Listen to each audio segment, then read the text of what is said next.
দেখবেন মা আগেকার দিনের মায়েরা, এখন যেমন আমাদের এই তো কনকনে শীতের বেলা, তখনকার দিনে গায়ে জামা টামা ছিল না, শুধু শাড়ি ব্যবহার হতো না। সেই বিদ্যাসাগরের আমলের বেলা তখন শুধু শাড়ি ব্যবহার হতো, কোনো এত দামি দামি এত ভ্যারাইটিসের ব্লাউজও ছিল না। ছিল কি? ছিল না। তারা কি করতো? ভোরবেলা উঠে ওই যে গরুর গোবর নিয়ে দেওয়ালে দিত, নেতা দিত তো কি গো মা, এখন আর গোবর জল ছড়া দাও? পাথর সেটিং ঘর হয়েছে, আর গোবর জল কোথায় দেবে, তাই না? কিন্তু না, অবশ্যই দিতে হবে, কারণ গোবরে মা লক্ষ্মী বাস করছে। যদি ঘরে লক্ষ্মী ফেরাতে চাও, প্রতিদিন যত পাথর সেটিং করা ঘর বানাও না কেন, তোমাকে দরজায় একটু অন্তত ওই গোবর জলগুলো একটু ছড়া দিও। ভোরের বেলা আমার ঠাকুমাদের দেখতাম ছড়া ঝাঁট ফেলতো, তাই না? ছড়া ঝাঁট বলে তো, ছড়া ঝাঁট ফেলতো।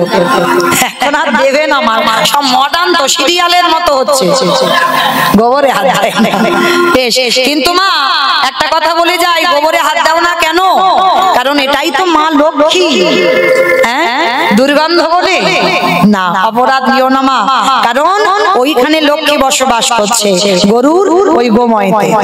আজকে আমায়রা নারীদের সর্বাগ্যে প্রথম কাজ ঘুম চোখটা খুলে স্নান করা, কিন্তু আমরা কেউ করি না। সবার আগে স্নানটা করি, যা কিছু কর্ম হবে স্নানের পর, আগে নয়। কেন? মহাজনেরা বলছেন তুমি যে ঘুমিয়েছিলে না, তুমি তো মরে গেছিলে, তোমার শরীর অসুচি। বলো মা, তুমি যে ঘুমিয়েছিলে তুমি কিছু জানতে? কখন যে হাওয়াটা বেরিয়ে যেত কিচ্ছু বুঝতে পারতে না। তাহলে ঘুমানো মানে অসহজ হয়ে গেল, শরীর অসুস্থ। সেটাকে রন্ধনশালী বিশেষ করে যারা যাবে, স্নান না করে কোনো দিনই যাবে না। আমায়রা একটা কথা সত্যি করে বলবে, হরিবাসরে কিন্তু মিথ্যা বলতে নেই। সকালবেলা করে উঠে স্বামীর পায়ে প্রণাম করো তো? কে কাকে করে এখন ঠিক আছে? দাদা ভাই আগে থেকে হাত নাড়াচ্ছে, কেউ করে বাবা, কারণ এ জগতে আমরা তো সে সতী নারী নয়, আমরা সতীর উপরে চলি, আমরা সতীর উপরে। তো যাই হোক, আবার অনেক অনেক মায়েরা বলে ওই তো পয়লা বৈশাখে একদিন করে নিয়েছিলাম, ওতেই কাজ হয়ে গেছে সারা বছর। তোমা যারা সতী নারী হয় তাদের প্রতিদিন প্রতিনিয়ত তাদের কর্তব্য স্বামীর প্রণাম করা। আর একটা কথা বলি বাবা, শুধু আমার মায়েদের হয়ে বলতে হবে একটু, তাই না? শুধু আমাদেরকে নিচু করা হচ্ছে। আচ্ছা, আমরা নয় প্রণাম করি না, কিন্তু আমি একটা কথা বলে যাই, ডাক্তার বৈদ্য কবিরাজ সবকিছু করছো, তোমার শরীরের ব্যাধি ভালো হচ্ছে না, একটু 1 মাস স্বামীর চরণ ধৌত করা জল পান করে দেখো। 1 বোতল করে খেতে হবে, 1 বোতল করে। তবে খাবে তো বটে, কিন্তু বা স্বামী যদি মদমাতাল হয় কাজ হবে? এইটা তো দেখতে হবে বাবা। শুধু আমাদের বলবো এটা তো হবে না, আমিও একটা নারী। এখন তার জগতে স্বামী হচ্ছে না বাবা, সব আসামি হয়ে যাচ্ছে, তাই না? ওই জন্য একটা কথা বলে যাই, মা চরণ ধরে, সতের সঙ্গ করলে তুমি সৎ হবে, অসতের সঙ্গ করলে যতই তুমি সৎ চরিত্রবান ব্যক্তি হও না কেন, একদিন না একদিন তুমি সঙ্গ দোষে পড়ে তুমি কুকাজ করতে বাধ্য হবে। ভরি ভরি প্রমাণ রয়ে গেছে বাবা। সতের সঙ্গ করলে সৎ, অসতের সঙ্গ করলে অসৎ হতেই হবে। তার প্রমাণ মহাভারতে বাবা সব থেকে বড় ভক্ত ছিলেন পিতামহ ভীষ্ম। 12 জন বৈষ্ণবের মধ্যে ভীষ্ম একজন বৈষ্ণব ছিল বাবা। যারা এখানে মহাভারত জ্ঞানী বা শাস্ত্র জ্ঞানী তারা ভালো করে বুঝবেন। এই পিতামহ ভীষ্ম, যার নাম ছিল বাবা দেবব্রত, এই দেবব্রত বাবার সুখের জন্য নিজের সুখ সারা জীবনের জন্য ধূলিসাৎ করে দিল। দেয়নি বাবা? যারা এখানে পাঠ করেছেন বা শুনেছেন দেখেন, শান্তনু রাজা প্রথমে কেউ গঙ্গাকে বিয়ে করেছিল, গঙ্গার পুত্র ভীষ্ম। কিন্তু গঙ্গা যখন সন্তানকে রেখে চলে গেল, তারপরে লক্ষ্য করেছিল মা সত্যবতীকে দেখে, আর সত্যবতীকে এক নজরে দেখে দেখে ভালো লেগেছিল। আর যখনই বাবার ভালো লাগলো, সে কথা তো ছেলে বড় হয়েছে, ছেলের কাছে বলা যায় না, এক কর্মচারীর কাছে গল্পটা করেছিল। আর সেইটা দেবব্রত শুনে নিল, আর শুনে নিয়ে ছুটে গেল সত্যবতী মার কাছে। সবার প্রথমে একটা নারীকে দর্শন করে প্রথমেই দেবব্রত মা বলে সম্বোধন করল। সত্যবতী মা বলেছিল, অসম্ভব, তুমি আমায় মা বলে ডাকছো কেন? দেবব্রত আঁচলটা পেতে ভিক্ষা চেয়েছিল। আমার বাবা তোমাকে পছন্দ করে, আমার মা হয়ে তোমাকে ঘরে যেতে হবে। অসম্ভব, তোমার স্পর্ধা তো কম নয়, আমি যাব তোমার মা হয়ে। কিন্তু একবার কই ভেবে দেখলে না, আমি যদি তোমার মা হয়ে যাই, ওই বংশের উত্তরাধি হবে তুমি। তুমি তো রাজ সিংহাসনে বসবে, পরবর্তীতে আমার সন্তান যারা হবে তাদের কি গতি হবে? দেবব্রত মায়ের চরণ ছুঁয়ে বাবাকে বিয়ে করার আগেই বলে দিল, মা কথা দিলাম, আমার বংশে যদি কেউ রাজা হয় সেটা আমার ভাইরা হবে, তোমার গর্ভে যারা আসবে তারাই হবে। বলে আমি তো বিশ্বাস করব না তোমার কোনো কথাই। তখনই পিতার চরণ ছুঁয়ে দেবব্রত প্রতিজ্ঞা করলো, মা ঠিক আছে, আমার কথা বিশ্বাস হচ্ছে না, তুমি ভয় পাচ্ছ, আমার সংসারের পর যখন আমার পরিবর্তিত যারা আসবে, আমার বংশের সন্তান, তারা হয়তো দাবি করবে যে আমার বাবা এই বংশের জ্যেষ্ঠ, তাহলে আমাদের অধিকার। যার জন্য বাবা আমি কথা দিলাম, আমি কোনোদিন সংসার করব না। চমকে উঠল শান্তনু রাজা, সম্ভব, তুই আমার জন্য সারা জীবনটা ধুলোয় মিশিয়ে দিবি? না বাবা, সন্তান হয়ে যদি বাবার মুখে হাসি ফোটাতে না পারলাম, সন্তান হয়ে যদি সন্তানের কর্তব্য পালন করতে না পারলাম, তাহলে তোমার মনুষ্য জন্মটা বৃথা। তুমি চিন্তা করো না বাবা, আমি সংসার করবো না তো কি হয়েছে, আমি কথা দিলাম আমি সবাইকে আমি কোলে পিঠে মানুষ করব। সেই দেবব্রত নিজে সংসারী হলো না, কিন্তু মা নাতি পুতি ছেলে পুলেদের কাঁধে করে নিয়ে কোলে করে নিয়ে মানুষ করেছে। এদিকে 100টা নাতি, ওরা আবার 5টা নাতি। কি মা জানো তো, দুর্যোধন ওরা 100টা ভাই, আর এরা পঞ্চ পাণ্ডব, এদেরকে কোলে পিঠে মানুষ করেছে আমার এই পিতামহ ভীষ্ম। তাহলে লক্ষ্য করে দেখেন বাবা, এত বড় ত্যাগ মহাভারতে কারণ পাবে না।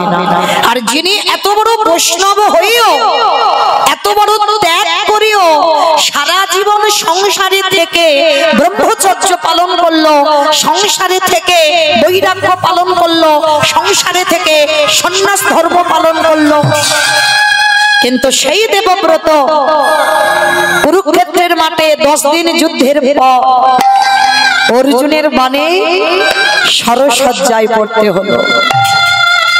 কেন? যে ভীষ্মের এত ত্যাগ, এত ধার্মিক, এত ধর্মের পথ অবলম্বন করেছে, তবু বাবা কিসের জন্য 58টা দিন তাকে সরসজ্জায় পড়তে হলো? এমনি এমনি নয়। ওই যে বাবা কাঁদালে কাঁদিতে হয়, এ কথাটা মিথ্যা নয়। তুমি যদি কাউকে কাঁদিয়ে রাখো বাবা, কোনো না কোনো জন্মে তোমার ব্যাংকের টাকার মতো সুদে আসলে বাড়বে, ও কোনো ভুল নেই, হবে। শরের উপরে শয়ন করে পিতামহ ভীষ্ম কাঁদছে, কৃষ্ণকে ইঙ্গিত করে বলছে, কৃষ্ণ আমি সরসজ্জায় শুয়ে 100 জনমে চিন্তা করলাম, কারণ এরা তো বড় সাধক ছিল, 100 জনমে চিন্তা করলো, আর 100 জনমে চিন্তা করে বাবা কোনো অপরাধ পাচ্ছে না, যে অপরাধের জন্য আজকের ভীষ্ম সরসজ্জায় শয়ন করেছে। ভালো করে চিন্তা করে দেখেন মা, আমাদের পায়ে যদি একটা সূক্ষ্ম, মানে একেবারে চোখে দেখা যাচ্ছে না, একটা কাঁটা যদি ফোটে, বলো তোমরা কত ব্যথা করে? কাঁটাটা বের করে দেবে, এখনো 2-3 দিন বাবা পায়ে ব্যথা থেকে যায়। তাহলে একটা ছোট্ট কাঁটা তুমি চোখে দেখতে পাও না, তার জন্য যদি তুমি অত কষ্ট পাও। আর পিতামহ 58টা দিন একটা একটা তীর সারা গায়ে গাঁথা আছে, আর তার উপরে ঘুমিয়ে আছে স্বরের বিছানা। কত কষ্ট পাচ্ছে পিতামহ ভীষ্ম, অনুভব করে দেখে। কীর্তন বিষয়টা বাবা খুব অনুভব, শুধু কানে শুনলে হবে না, হৃদয়ে যাদের প্রেম আছে একটু অনুভব করতে হবে। তা ভীষ্ম কাঁদছে, খুব কষ্ট হচ্ছে, এত যন্ত্রণা হচ্ছে সর্বাঙ্গে। কৃষ্ণকে ডেকে বলছে, কৃষ্ণ আচ্ছা আমি স্বরের উপরে শয়ন করে চিন্তা করলাম 100 জন্ম আমি কোনো অপরাধ করিনি। কৃষ্ণ বলতে পারিস কোন অপরাধে আজকের আমার এই অবস্থা? ভগবান আমার একটু মৃদু হেসে বলছে, ভীষ্মদেব 100 জন্মে যখন গেছো আর 2-1টা জন্ম একটু আগিয়ে দেখো।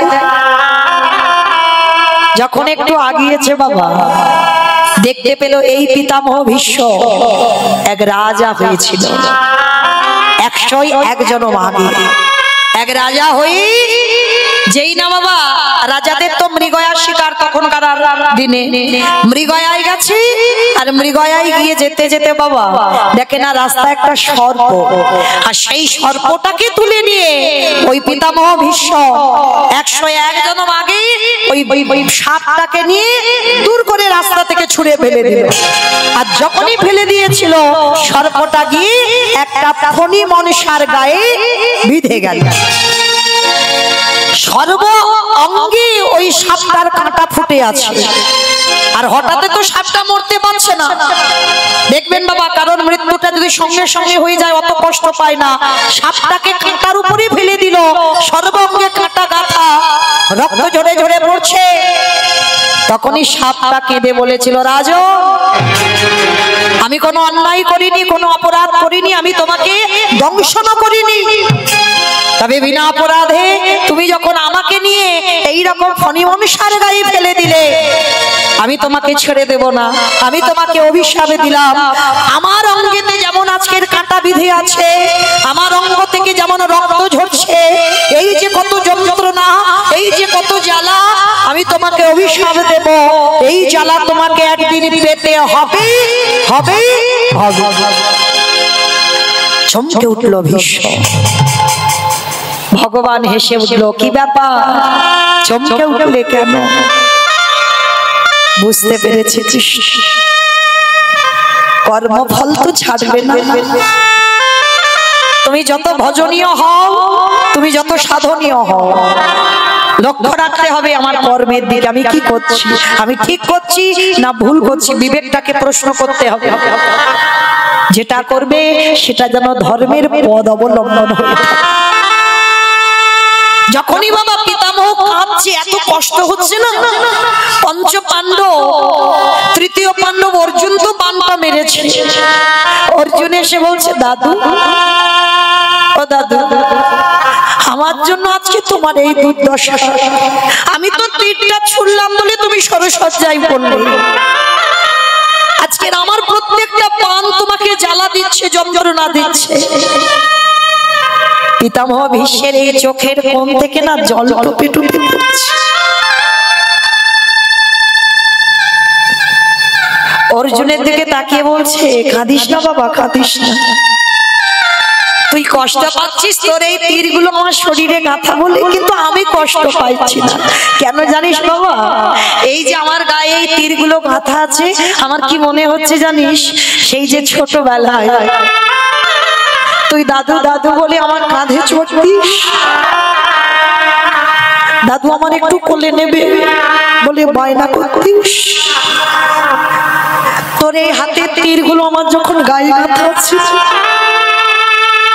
আমার যেন মনে হচ্ছে আমার অর্জুন যেন আমাকে আষ্টে পৃষ্ঠে বুকে জড়িয়ে ধরবে।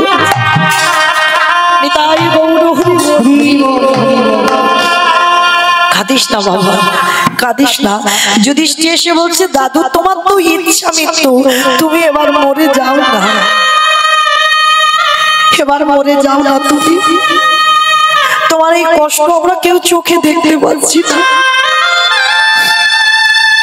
দেখবেন বাবা, কোন কোন মানুষ যখন খুব কষ্ট পায়, বিছানায় পায়খানা প্রস্রাব, আর কোন ডাক্তার বৈদ্য কবিরাজ কিছু কাজ হচ্ছে না, যখন বিছানায় শয়ন করে পায়খানা প্রস্রাব করে খুব কষ্ট পায়, আমরা আত্মীয় পরিজনরা ভগবানের কাছে কাঁদি না, ঠাকুর এবার মানুষটা তুলে নেন। বিশ্বের আজকে দুর্দশা ঠিক তেমন, শরীর ওই আগা থেকে রক্ত টোপে টোপে পড়ছে। দাদা এবার তুমি মরে যাও, তোমার এই কষ্ট আমরা কেউ চোখে দেখতে পাই, এবার মরে যাও। বিশ্ব কাঁদছে আর বলছে, যুধিষ্ঠির আমি যে মরবো, আমি মরেও তো শান্তি পাবো না। কেন মরে শান্তি পাবে না কেন? কারণ আমি তো দ্রৌপদীর কাছে অন্যায় করে ফেলেছি। দ্রৌপদীর কাছে অন্যায় করেছো? কি অন্যায় করেছো? মনে করে দেখো মা, সেই দিনের কথা যেদিন কুরুসভায় দ্রৌপদীকে খেলায় বাজি রেখেছিল। এটা কিন্তু জানতো না দ্রৌপদী যে তার স্বামীরা তাকে বাজি রেখেছিল। যখন যুধিষ্ঠির সবকিছু বাজি রেখে হেরে গেল বাবা, দ্রৌপদীকে বাজি রাখলো। দুর্যোধন আদেশ দিয়েছিল দুঃশাসনকে যে দ্রৌপদী তখন ছিল মা রজশালায়, ঘরের মধ্যে বন্দী আছে, চুলের মুষ্টি ধরে ওই মেয়েটাকে কুরুসভায় নিয়ে এসো। দুর্যোধনের আদেশে দুঃশাসন ছুটে গেল, আর দরজা দিয়ে প্রবেশ করে দ্রৌপদীর চুলের মুষ্টিটা ধরে টানতে টানতে কুরুসভায় এনেছিল। আর কুরুসভার মাঝখানে যখন দাঁড় করিয়ে দুর্যোধন দুঃশাসনকে আদেশ দিয়েছিল, ওই নারীর বক্ষের কাপড়টা টেনে খুলে দাও। বাবা এখনো সমাজে মহাভারতই চলছে। প্রশ্ন করবেন, মহাভারতে যত যত চরিত্র আছে সমাজে সব মিলে পাবে, সব পাবে। যাদের জ্ঞানের চৈতন্য হয়েছে তারা ঠিক খুঁজে বের করবে। এই সমাজেই আছে যুধিষ্ঠির, এই সমাজে আছে ভীম, এই সমাজে দুর্যোধন, দুঃশাসন সব আছে। এই সমাজেই অন্ধ ধৃতরাষ্ট্র, এই সমাজে পাণ্ডু আছে। যদি বিবেকটাকে ঠিক প্রশ্ন করতে পারেন, সব কটাকে মহাভারতে সব চরিত্র আমাদের সংসারের জীবনে পেয়ে যাবে। এইবার আর মহাভারত রামায়ণ এটা হচ্ছে বাবা সবটাই সমাজ শিক্ষা, জীবের চেতনা জাগাবার জন্য এই সব গ্রন্থ ভগবান উপহার দিয়েছেন।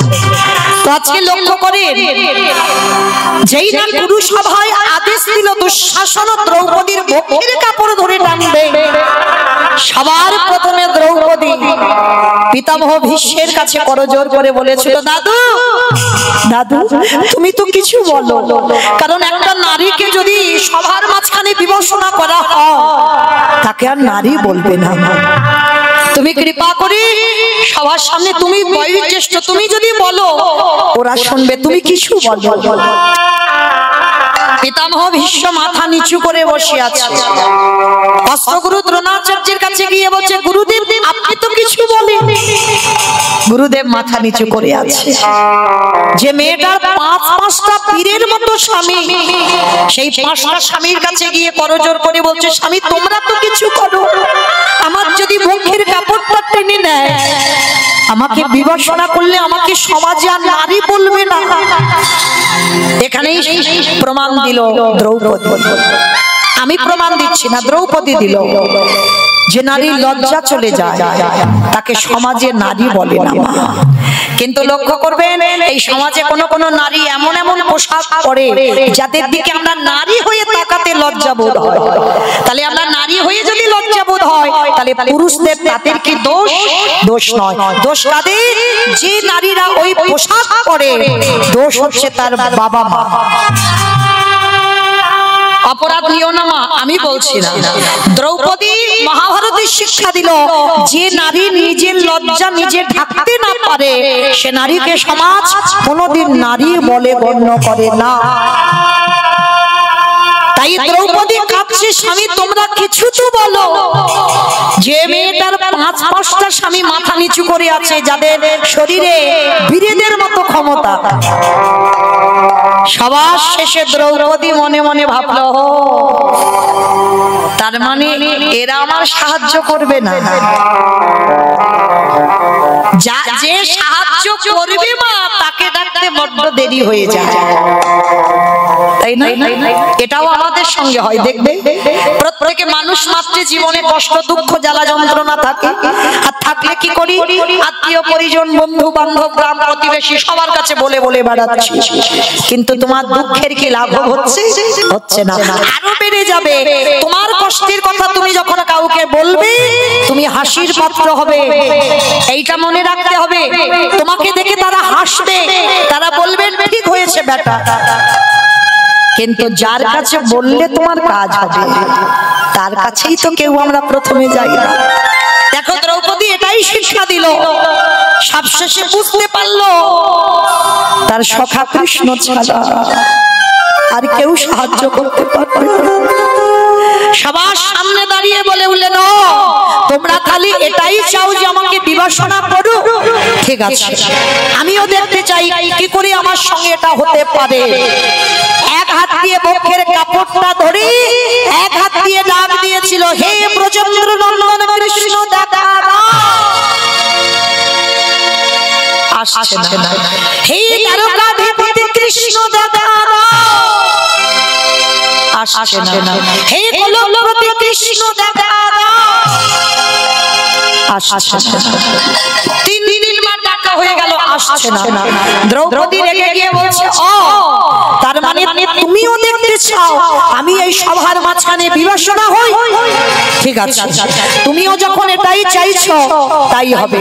তবে শুনে রেখো সখা, এ দেহটা সাধারণ মানুষের মতো জন্ম নয়, আমি অজনী সম্ভবা, আমার আগুন থেকে জন্ম। আর যেদিন থেকে আমার জন্ম, আমার দেহ মন প্রাণ আমি তোমার চরণে নিবেদন করেছি। আর আজকে দেখি তুমি কি করে থাকতে পারো। এইবার বক্ষের কাপড়টা ছেড়ে দিয়ে শুধু একবার ডাক দিল, হে প্রাণপতি দেখা দাও।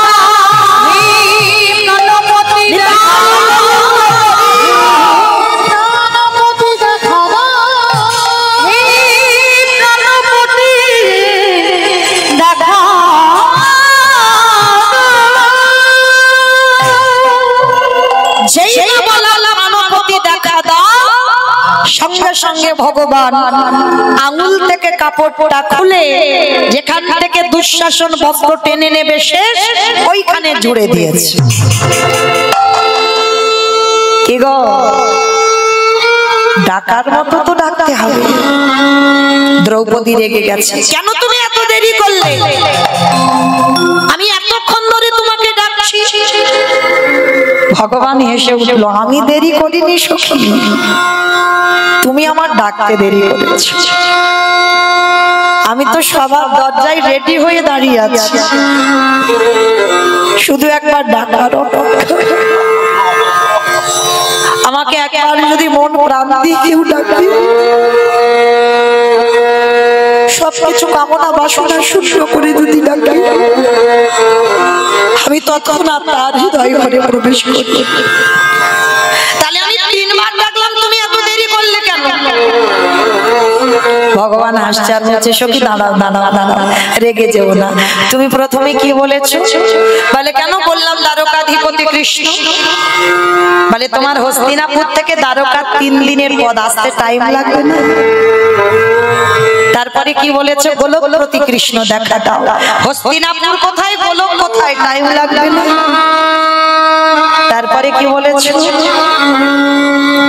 ব্রজেন্দ্র নন্দন কৃষ্ণ। কোথায় হস্তিনাপুর আর কোথায় বৃন্দাবন, আসতে টাইম লাগবে না? তা 3বার নয় ভুল করেছি, তাহলে 4বারের ডাকে কেন এলে? সখী 4বারে কি বলেছো? বলে আমি বললাম প্রাণপতি দেখা দাও। এখনো বুঝতে পারছো না? তোমার হস্তিনাপুর কোথায় আর তোমার প্রাণ কোথায়? কেউ যদি একবার প্রাণপতি দেখা দাও, সব থেকে ভজনের ঊর্ধ্বে তো বাবা মধুর রসের ভক্তরা। যদি ভগবানকে স্বামীর জায়গায় কেউ বসায়, চারটে ভাবে ভালোবাসা সোজা, শান্ত দাস্য সখ্য বাৎসল্য, এ চারটে সোজা। মধুর ভাবে প্রেম করে দেখো, স্বামীর জায়গায় তুমি ভগবানকে বসাও। স্বামীকে যে প্রেম যে ভালোবাসা দিয়েছো সেটা ভগবানকে দাও। দ্রৌপদী, কেউ যদি একবার আমায় প্রাণপতি দেখা দাও বলে, পৃথিবীর আমি যে প্রান্তে থাকি না কেন, আমি তৎক্ষণাৎ তোমার কাছে এসে দাঁড়িয়ে গেছি। বেশ, এইবার দ্রৌপদী তো দাদুকে ক্ষমা করে দিল। আর যখন ক্ষমা করে দিল, ভীষ্ম বলছে দেখো এবার তো আমি মরবো, কিন্তু এখন তো দক্ষিণায়ন চলছে, আর দক্ষিণায়ন চলাকালীন ভীষ্ম মরবে না, উত্তরায়ণ করবে তবে মরবে। কেন? এই উত্তরায়ণ চলাকালীন যদি ভীষ্ম দেহ ত্যাগ করে, তাহলে আর মনুষ্য জীবনে নয়, দেবলোকে যেতে হবে। ওই জন্য দক্ষিণায়ন চলছিল, এবার উত্তরায়ণ পড়েছে, আর আমার কৃষ্ণ তো সব জানে, এবার ভীষ্ম দেহ ত্যাগ করবে। এইবারে দরজার ধারে দাঁড়িয়ে আছে, কারণ ভগবান বুঝতে পেরেছে ভীষ্ম এবার চলে যাবে। এইবারে যখন দরজার ধারে ভীষ্মকে দেখবে বলে দাঁড়িয়ে আছে কৃষ্ণ, ভীষ্মকে দেখে দেব বলে কৃষ্ণ তুমি তো কথা দিয়েছো আমার মৃত্যুর সময় তুমি পাশে দাঁড়াবে। ভগবান সরসজ্জার পাশে এসেছে, এসে বলছে ভীষ্ম বলো তুমি চলে যাবে, যাবার আগে তুমি কোন রূপে আমায় দেখতে চাও? বলো কোন রূপ? বলছে শোনো, আমি বৃন্দাবনের কৃষ্ণ রূপ যদি দেখতে চাও আমি দেখাবো, যদি মথুরার কৃষ্ণ রূপে দেখতে চাও দেখাবো, দ্বারকার কৃষ্ণ রূপে দেখতে চাও দেখাবো। বলো কোন রূপে দেখবে? ওহে কৃষ্ণ দয়াল, আমি বৃন্দাবনের কৃষ্ণ রূপে দেখতে চাই না, আমি মথুরার কৃষ্ণ রূপে দেখতে চাই না, আমি দ্বারকার কৃষ্ণ রূপে দেখতে চাই না। ও মা, সবাই তো আমার বৃন্দাবনের রূপটা দেখে, কি মা আমরা যে ভজন করি ওটা বৃন্দাবনের রূপ তো। গোপবেশ্বরে বেণুগর নব কৈশোরে নটব নরলীলা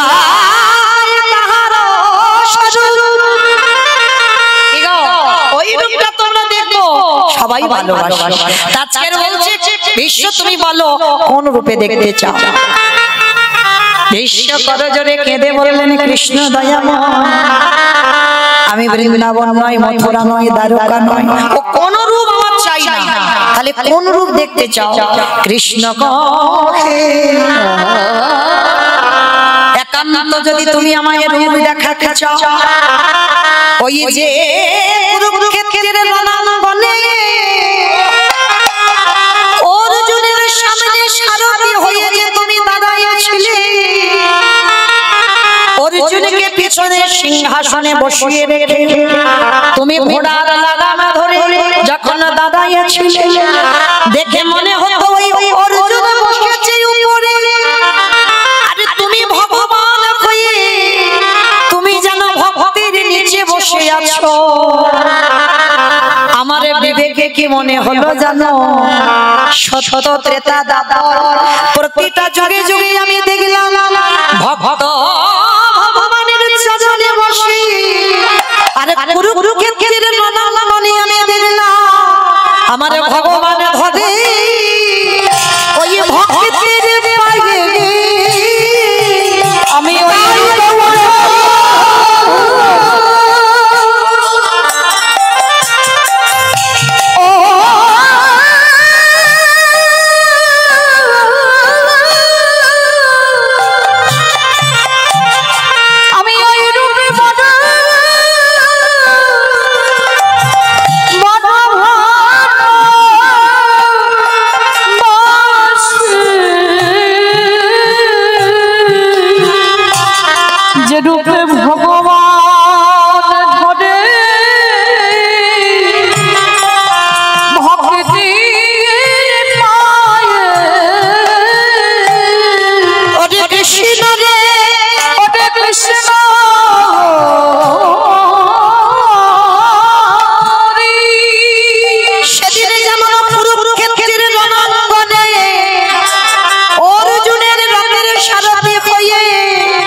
ভক্তদের সামনে ঢাল হয়ে দাঁড়াইলি। আগত কলিযুগে যদি অর্জুনের মতো আগে যেন ভক্ত জন্ম নেয়, কৃষ্ণ রে তুই অমনি করে দাঁড়াইলি। আমি এই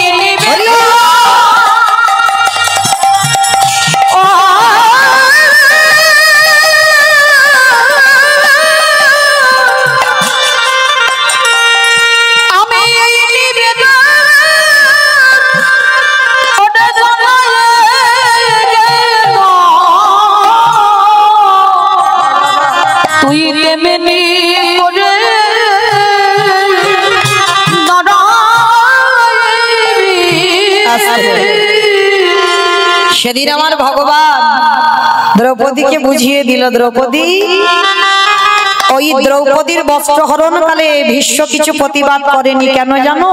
সেদিন তো দুর্যোধনের অন্নে প্রতিপালিত হয়েছে, আর দুর্যোধন অসৎ, আর অসতের অন্ন খেতে খেতে ভীষ্মের সর্ব অঙ্গটা পাপী হয়ে যাচ্ছে, সব ভজন নষ্ট হয়ে গেল। আর যেদিন দ্রৌপদীর বস্ত্র হরণ হলো সেদিন ওই দুর্যোধনের অন্ন খেতে খেতে শরীরের রক্তগুলো পাপী হয়েছিল, তাই সৎ কথা বার হলো না।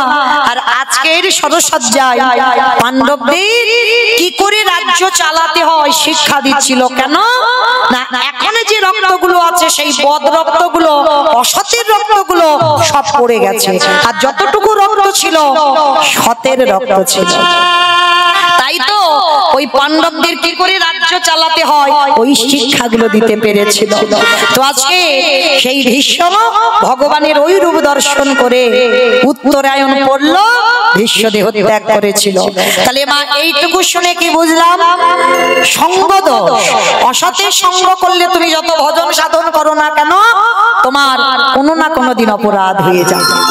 কি গো, ভাগবত বলছে 125 বছর বয়সে ভগবানের দেহ ত্যাগ করতে হলো জরাবাধের তীরে। ভাগবত বলছে, আমি বলছি না। রামচন্দ্রকে সরুজর নদীর জলে ডুব দিতে হলো, প্রাণ ত্যাগ করতে হলো। আর মা চৈতন্য মহাপ্রভুকে 48 বছর বয়সে দেহ সম্বরণ করতে হলো। তাহলে প্রতিটা যুগের দিকে তাকিয়ে দেখেন ভগবান নিজে নিজেকে ছাড়েন, আর আপনারা আমরা তো তুচ্ছ বাবা, ছেড়ে দেবে মনে করেছো।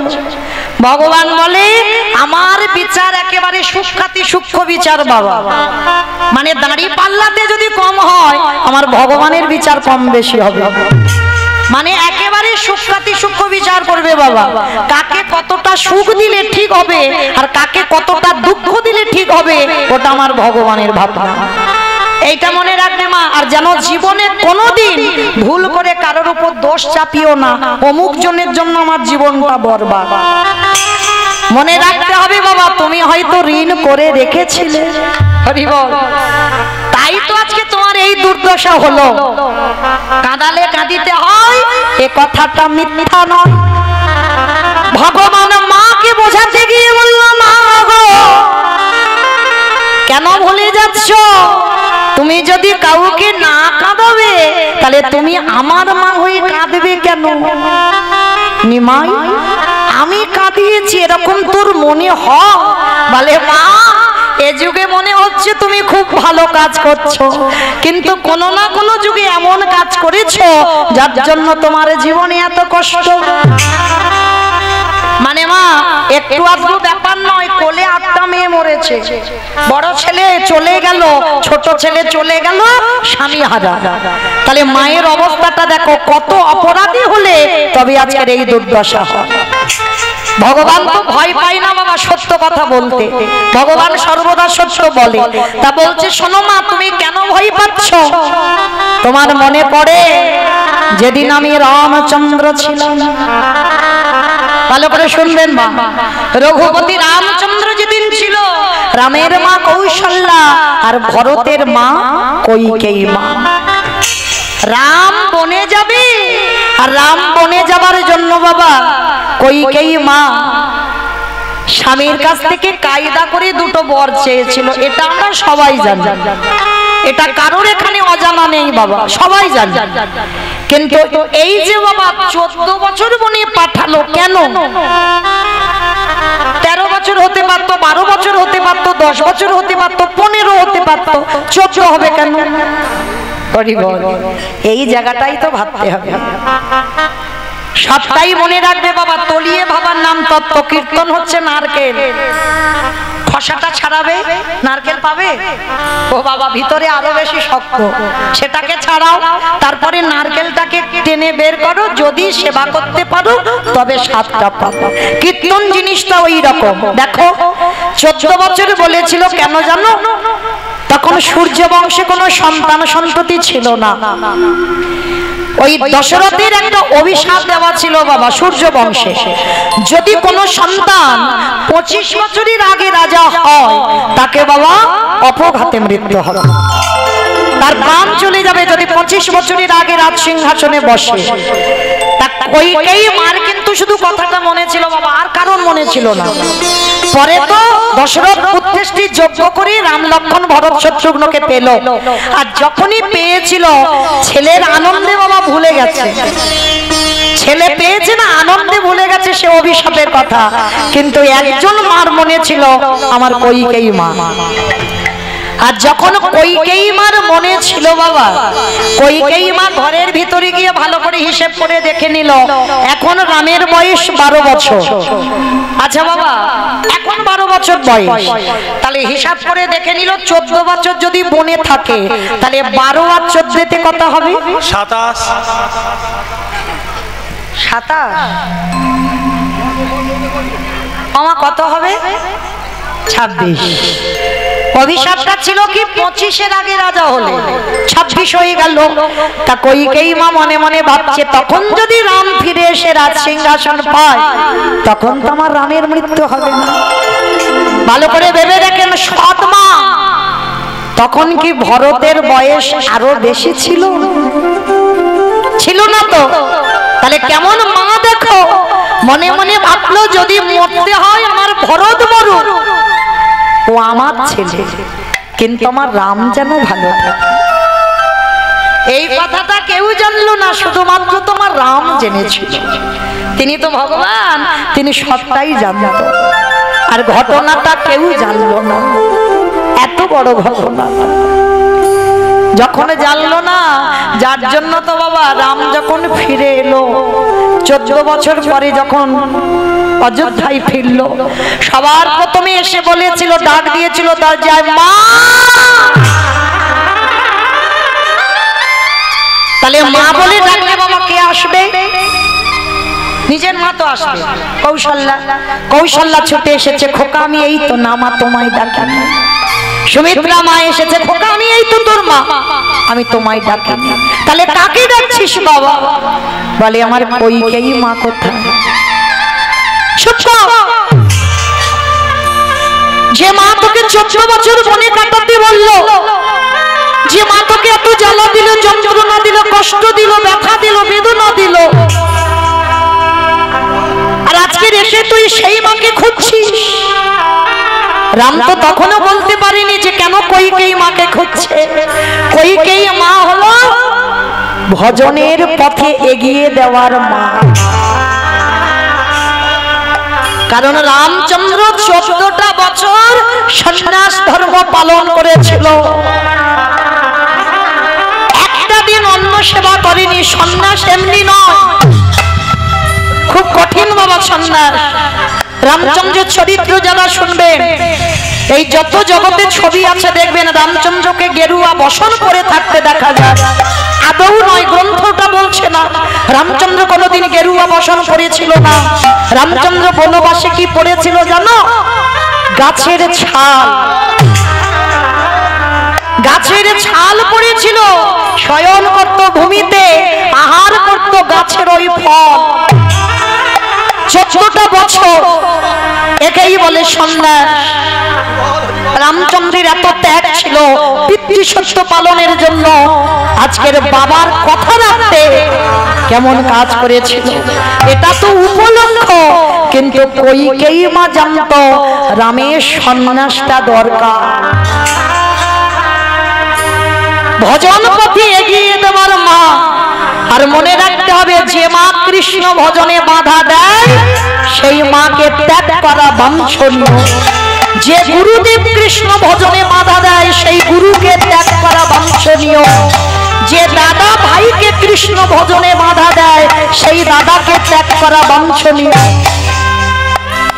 এটা আমার কথা নয় বাবা, আপনারা খুঁজে পাবেন। দেখেন বিভীষণ রাবণকে ত্যাগ করেছিল কি না? আবার শুক্রাচার্যকে ত্যাগ করেছিল কে? বলি মহারাজ। শুক্রাচার্য কি জানতো না বামন ভগবান? জানতো তো। তাহলে জেনে শুনে কেন বাবা বাধা দিচ্ছিল বারবার?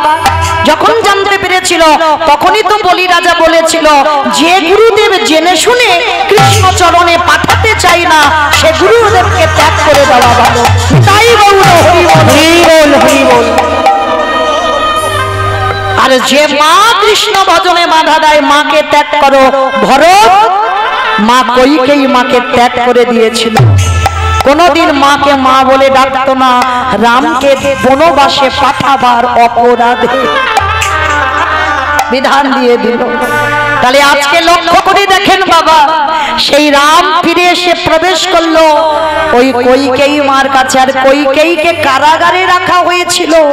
কেঁদে কেঁদে কইকেয়ীর শেষ পরিণতি অন্ধ, চোখে দেখতে পায় না বাবা। সেই কইকেয়ী মাকে কৃপা করেছিল রামচন্দ্র, কিন্তু 14 বছর বনবাসে যখনই পাঠালো তখনই কৌশল্যা কইকেয়ীকে অভিশাপ দিয়ে রেখেছিল।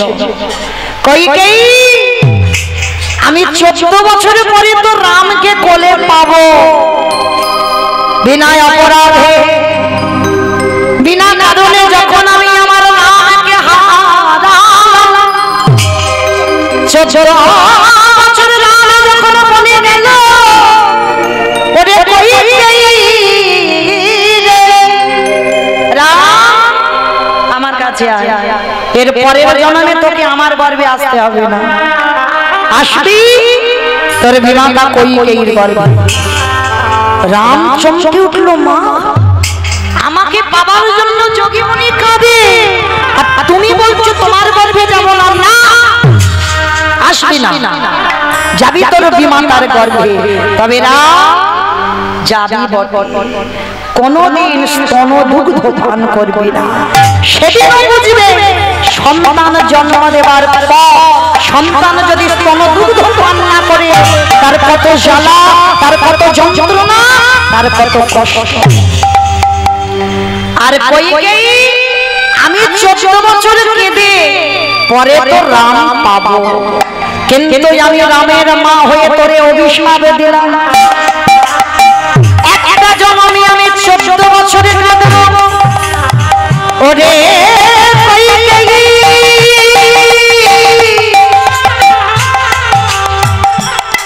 এর পরের জন্মে যত সন্তান জন্ম দেবে একটাও সন্তান তোর কোলের কাছে মা বলার মতো থাকবে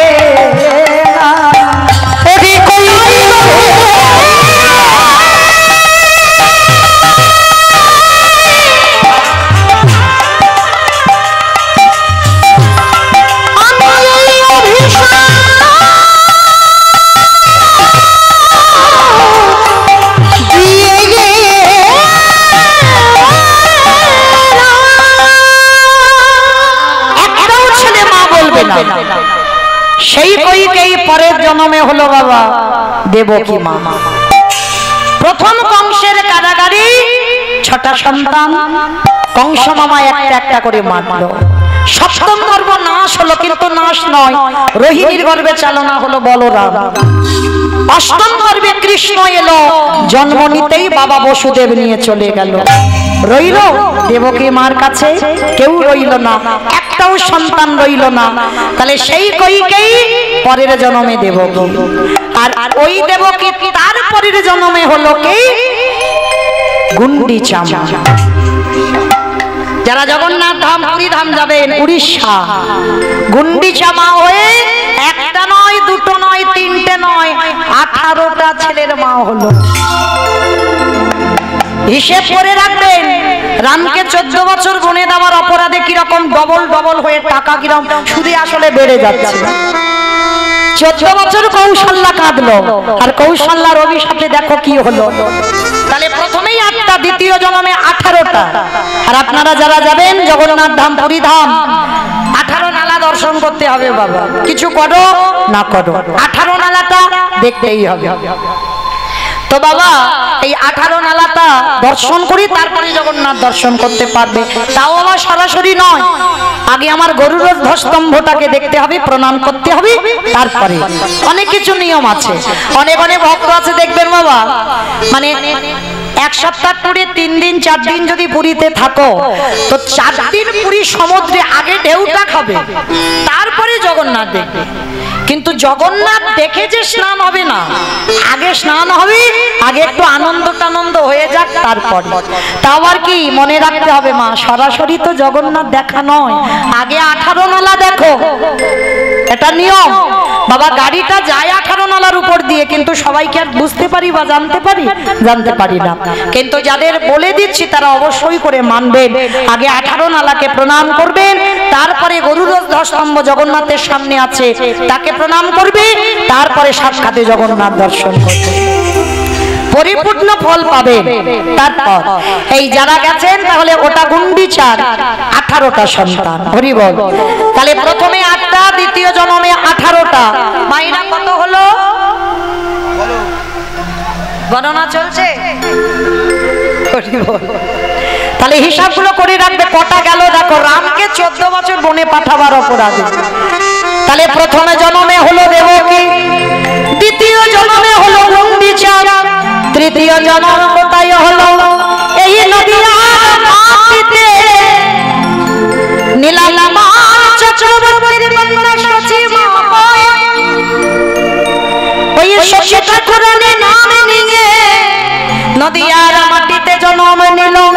প্রথমে 8টা মেয়ে হলো, অদ্বৈত আচার্যের প্রণামে দেহ রাখলো। নবম গর্ভে বিশ্বরূপ এলো, সন্ন্যাসী হলো।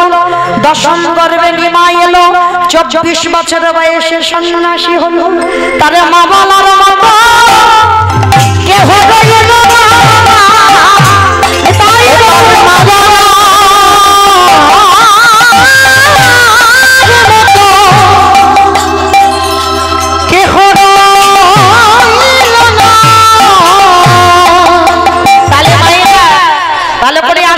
করেন। সেই নিমাই প্রতিজ্ঞা করলো, মা তুমি কেঁদো না, আমি কথা দিলাম, আমি তোমার চরণ ছুঁয়ে প্রতিজ্ঞা করলাম, যতবার আমি যেখানে যাই না কেন তোমার কাছে আমি থাকবো। যদি রন্ধনশালায় প্রবেশ করে, যদি নয়ন জলে একবার নিমাই নিমাই বলে ডাকো, আমি পৃথিবীর যেখানে থাকি না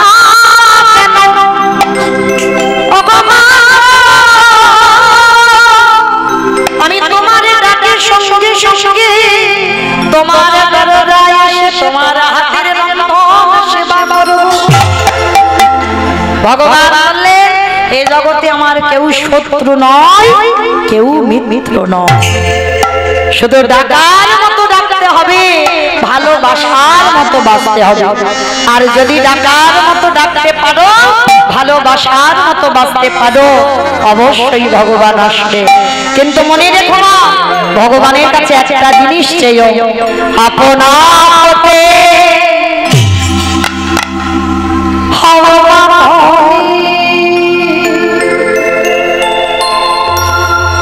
যা যা দেখো না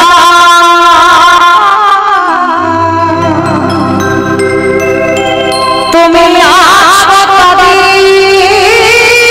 তুমি আপনা হতে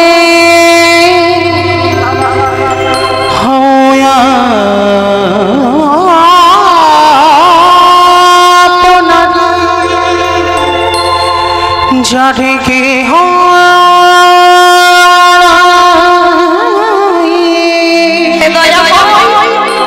তুমি আছো তারে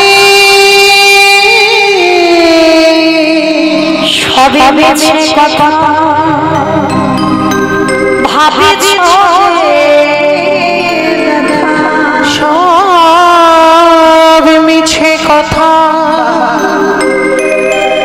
ভাবিছ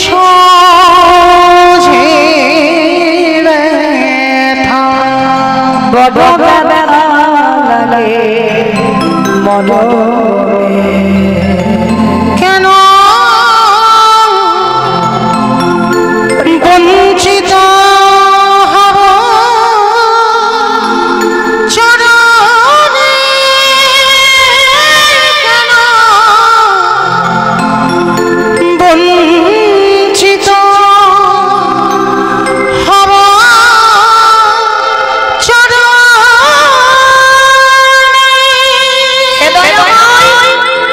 এই ধরাই যখন পাঠিয়েছো, সংসার করবার জন্য যখন পাঠিয়েছো, সংসার তো করছি দয়াময়, বড় আশা করে বসে আছি প্রভু,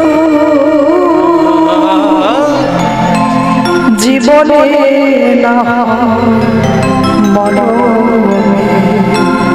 আমি বড় আশা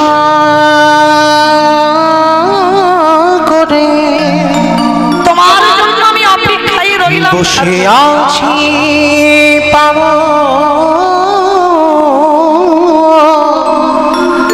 জীবনে না হয় মরণে,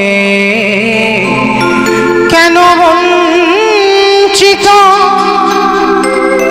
হব চরণে, কেন বঞ্চিত হব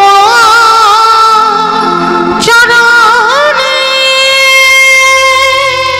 পথের ধুলা অন্ধ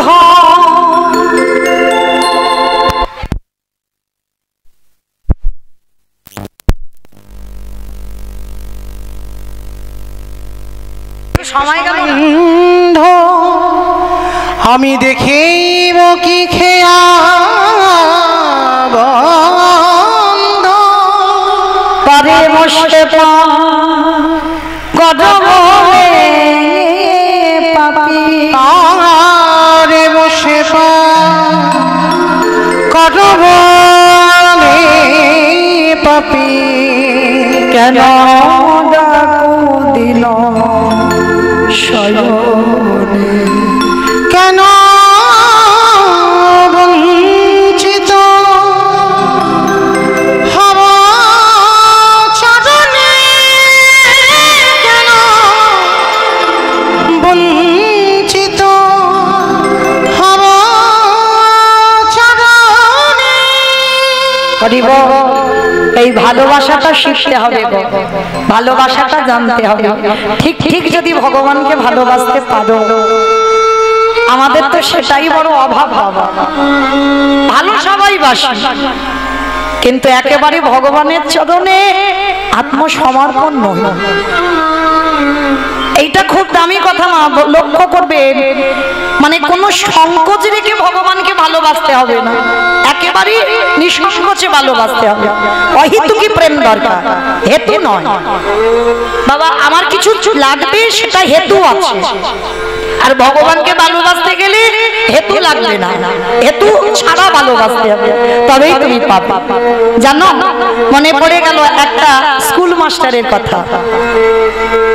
মাস্টারি করে বাবা প্রত্যেক দিন সকালবেলা। মাস্টারি করলে কি হবে, অনেক অনেক এখানেও আছে অনেক অনেক ভক্ত, সংসারী ভক্ত, সাধুগুরু বৈষ্ণব পদ অবলম্বন করেন, কিন্তু বাবা তাদের একটা অভ্যাস আছে, সকালবেলা উঠলো, বাসি কর্মগুলো সেরে বাবা আগে স্নান করে ভগবানের তুলসী গাছে জল দেওয়া, ভগবানকে সেবা পূজা করে দোকান হোক ব্যবসা হোক যাওয়া। অনেক ভক্ত আছে, তাদের উদ্দেশ্যে এই কথাটা একটু মন দিয়ে শোনো। একজন স্কুল মাস্টার, স্কুলের হেডমাস্টার, তো স্কুলের হেডমাস্টার প্রত্যেক দিন সকালবেলা বাবা ভাগবত পাঠ করে, ভোর ভোর হতে ব্রহ্ম মুহূর্তে। এটা নিত্য স্কুল মাস্টার করলে কি হবে বাবা, ভাগবত পাঠ একটা দিন বন্ধ হয় না।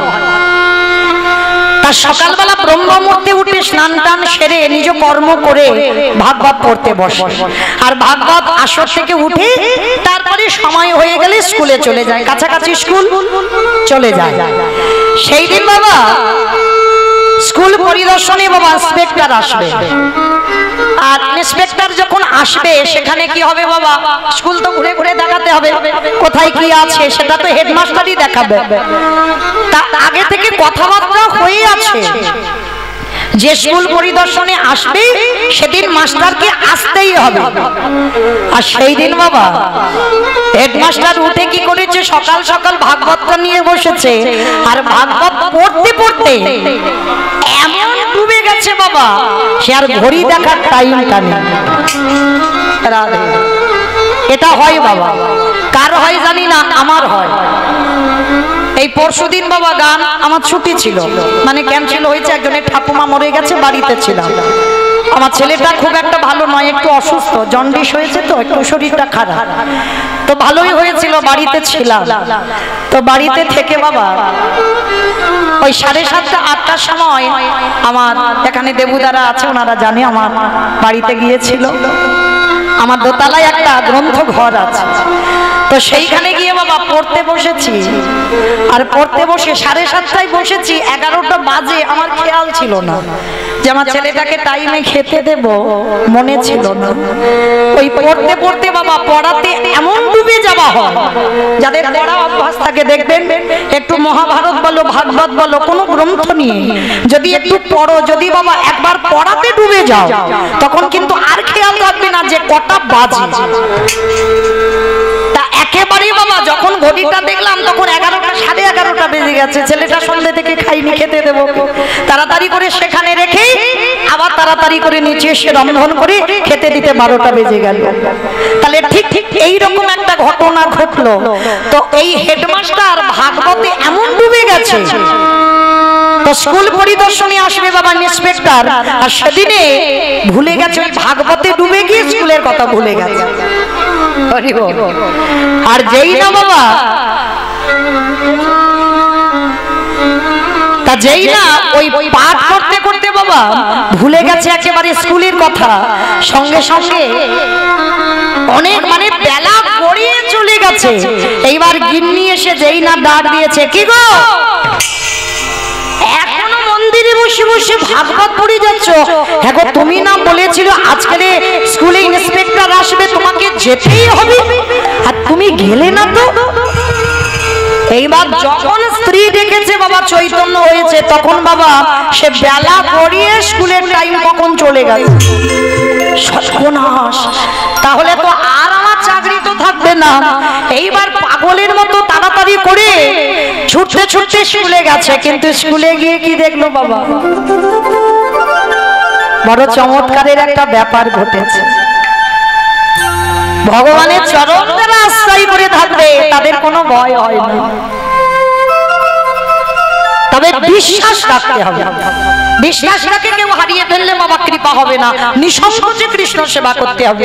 ভাগবত পড়ছিল বাবা, হৃদয় কোনো সংকট ছিল না, কোনো টান ছিল না যে আমার এটা করতে হবে ওটা করতে হবে, বাবা ঘড়ি দেখবো, এইগুলো ছিল না, সে তো ডুবে গেছে।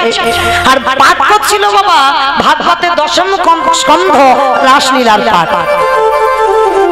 আর গোপী প্রেম যারা জানেন বাবা, যারা ভক্ত চরণ আশ্রয় করেছেন, যারা গুরু চরণ আশ্রয় করেছেন, এই ভাগবতে যদি এই 10ম স্কন্ধ পাঠ করো বাবা, একেবারে ডুবে যাবে, আর কিছু মনে থাকবে না। তুমি কে, তোমার কটা ছেলে বলে, তোমার স্বামী আছে না তোমার স্ত্রী আছে, সবকিছু মনে থাকবে না যদি ভাগবতে 10ম স্কন্ধে যদি একবার ডুবে যাও।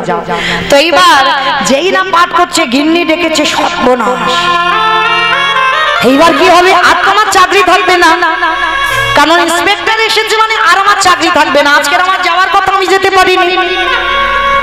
ভগবান বললেন, আমার জন্য কেউ এতটুকু যদি ভাবে, আমি তার জন্য বিশাল কিছু করতে পারছি, আমি তার জন্য বিশাল কিছু করব বলে আমি তৈরি হয়ে আছি। ভগবান কি করেছে দেখো, ও স্কুলের হেডমাস্টারের রূপটা ধরে ফেলেছে। আর ও তো ভাগবত শুনছে, ভাগবত পড়ছে বাবা, মনে রেখো ভাগবত সাক্ষাৎ ভগবান।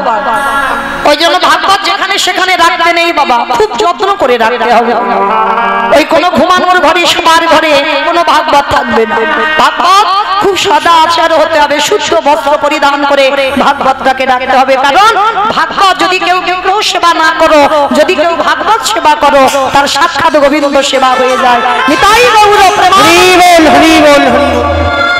তাই না ভাগবত তো পড়ছিল মানে সাক্ষাৎ গোবিন্দ সেবা হচ্ছিল, আর ওই হেডমাস্টারের মুখে ভাগবত আমার ভগবান বসে বসে শুনছে। কিন্তু ভক্তের খেয়াল নেই, কিন্তু ভগবানের তো খেয়াল আছে কটা বাজে। এবারটা ভুলে গেছে যেতে, কিন্তু ভগবান তো ভোলেনি। এইবার ভগবান ওই হেডমাস্টারের রূপটা ধরে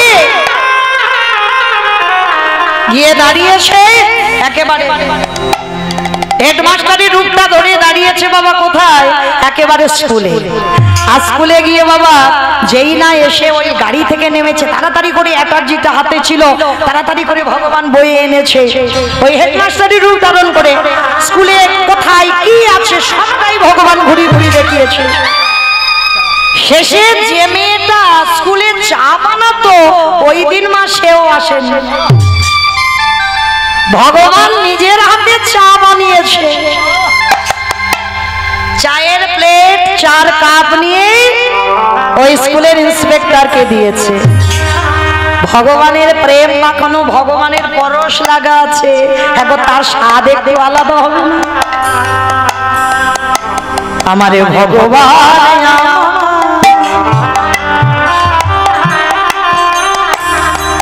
ওই না স্কুলের হেডমাস্টারের ধুবে ভাজন করে,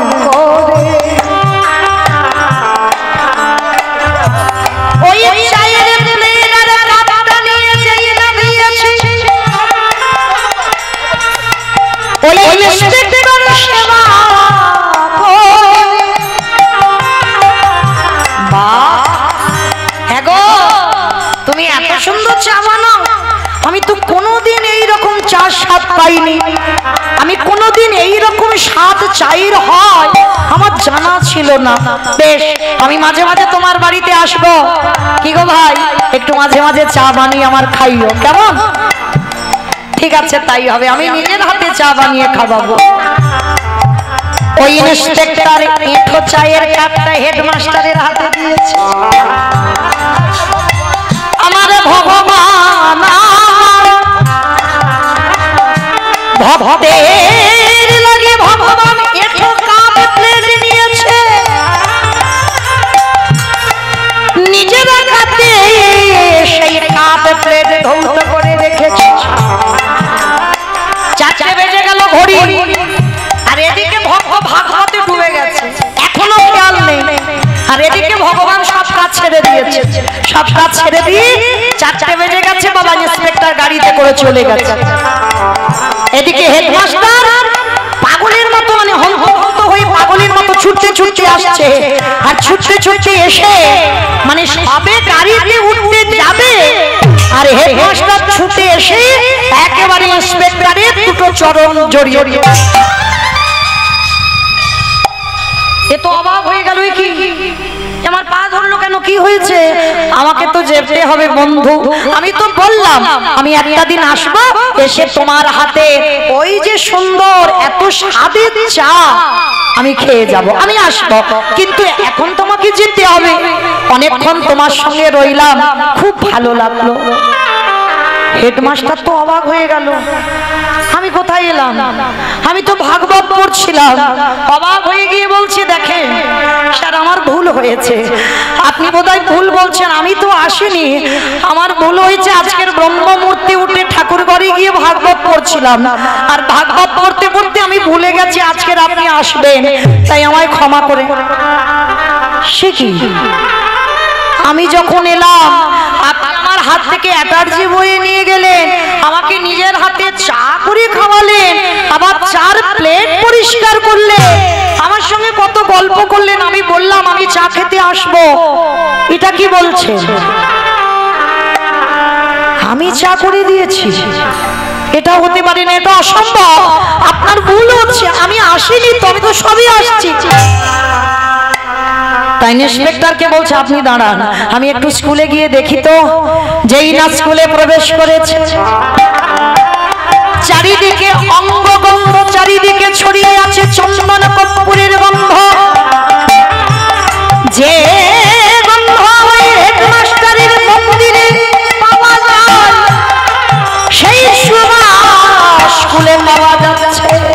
রান্নাঘরে প্রবেশ করে দেখছে চারিদিকে ভগবানের অঙ্গভঙ্গ চিৎকার করে ডাকলেন গোপীনাথ গোপীনাথ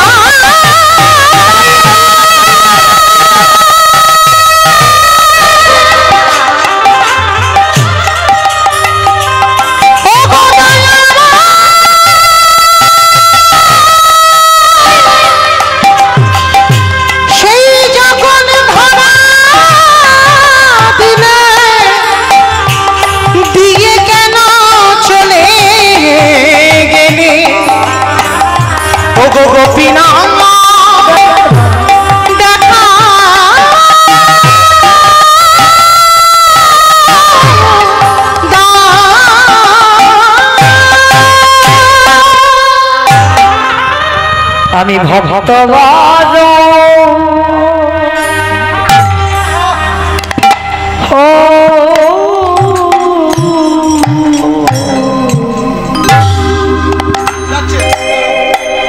ভালো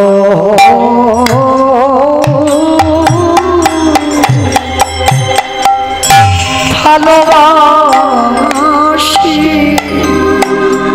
আমি যে ভক্ত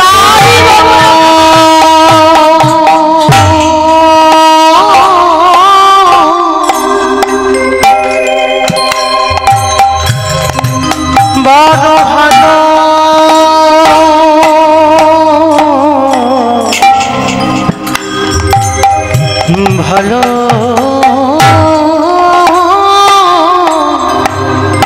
ভালোবাসি তাই তো যুগে যুগে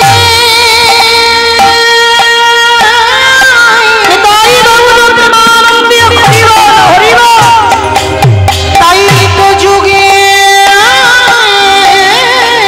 যুগে ভক্তের কাছে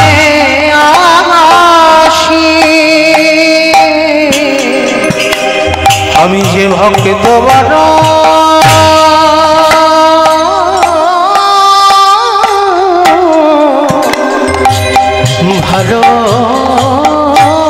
ভালোবাসি আস্তে যারা যারা শুনছেন মা এই ভগবানের এই যে অহেতুকী প্রেম আমাদের কি পাবো না আমরা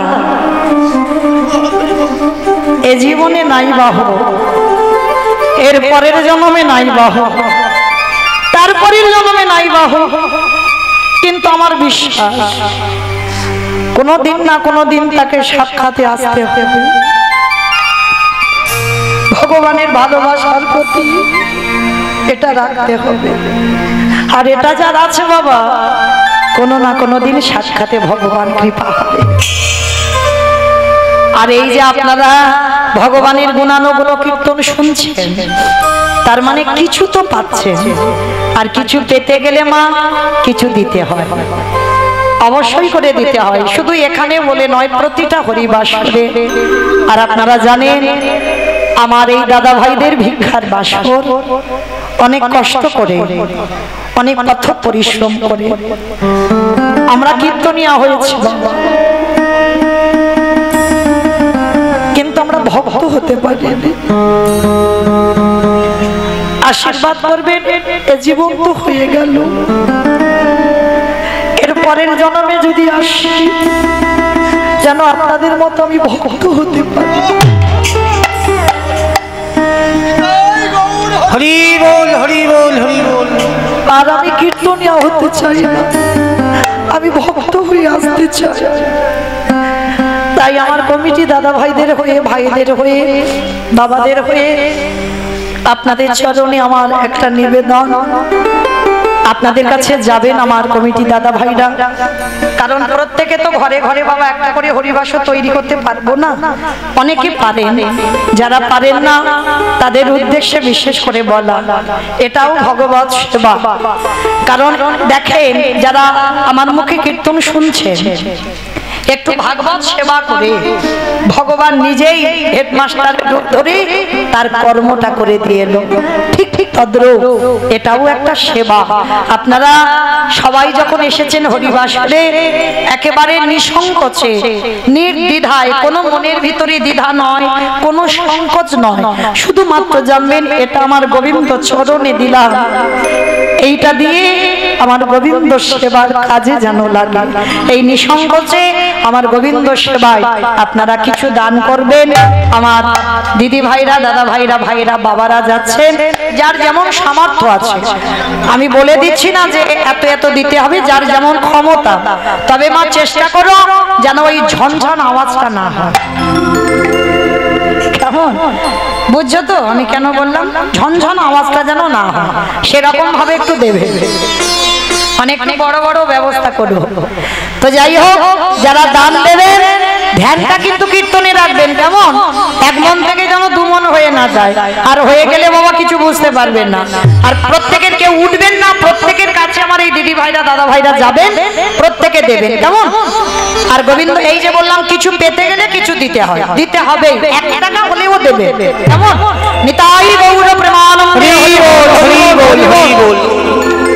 তাহলে চলেন, বিশ্বাসে মিলাই বস্তু তর্কে বহুদূর, বিশ্বাস রাখলে ভগবত কৃপা লাভ হয়। তাই আমার চৈতন্য মহাপ্রভু নিতাই চাঁদকে বলছে, দাদা চলো চলো চলো চলো, আর দেরি নয়, আর দেরি নয়। এই প্রতিদিনের উদ্ধার করবার জন্য নিতাই যারে দেখে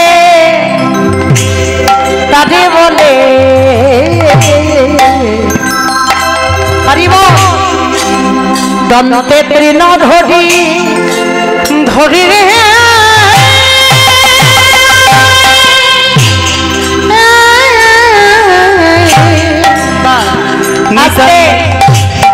ও বাবা, এই তৃণ মানে কি গো? খড়, খড়। তৃণ মানে খড়, তৃণ মানে ঘাস। নিতাই চাঁদ হাতে ঘাস নিয়েছে, নিয়ে কি করছে জানো? নিতাই যারে দেখে তারে বলে দন্তে তৃণ ধরি ধরি রে ধরি মাইরে কুলু ধরি নিতাই যারে রাখি তাওরি বলে আজি দন্তে তৃণ ধরি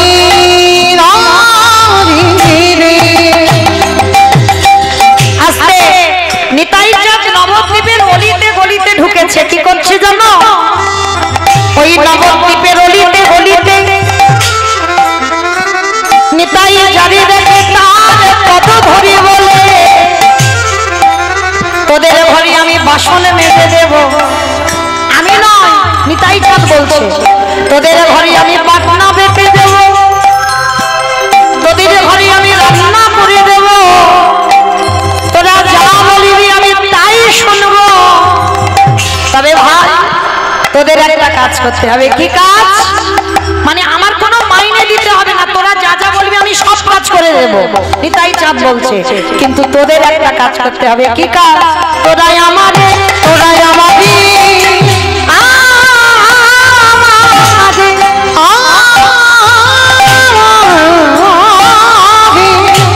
তোরা কিনে গেলা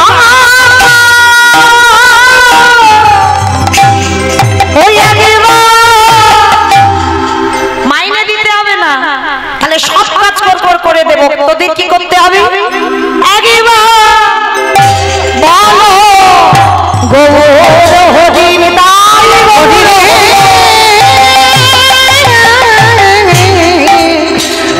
তোরাই আমাকে কিনিয়ে আলো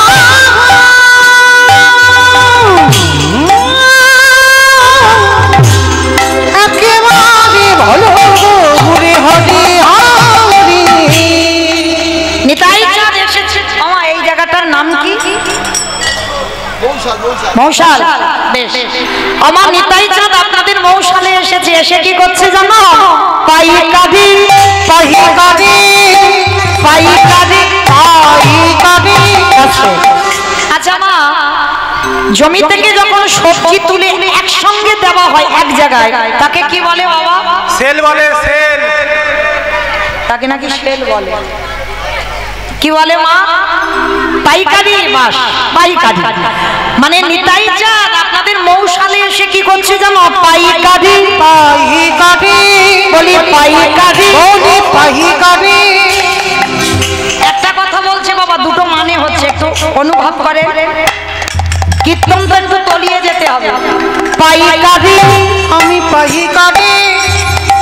একটা হচ্ছে পাইকারি দেওয়া আর একটা হচ্ছে পাইকারে। পাইকারি এই হরি নাম দেব পাইকারে, হরি নাম দেব পাইকারি। একটা পাইকারি মানে একসঙ্গে দিচ্ছে আর একটা পাইকারে মানে মৌসালে এসে নিতাই চাঁদ মাথাতে হরিনামটা নিয়ে ঘুরে ঘুরে বেড়াচ্ছে। কোথায় দি কোথায় দি কোথায় দি কোথায় দি হইছে দোকানে, দোকানে দোকানে, দোকানে। পানের দোকান, সবজি দোকান, মুদিখানা দোকান, স্টেনারি দোকান। ওমা কোন দোকানে দিল? ফুচকা দোকানে। কোথায় দিল বাবা? বাহ, মানে কীর্তন বোঝে। দোকানে, এই দোকানে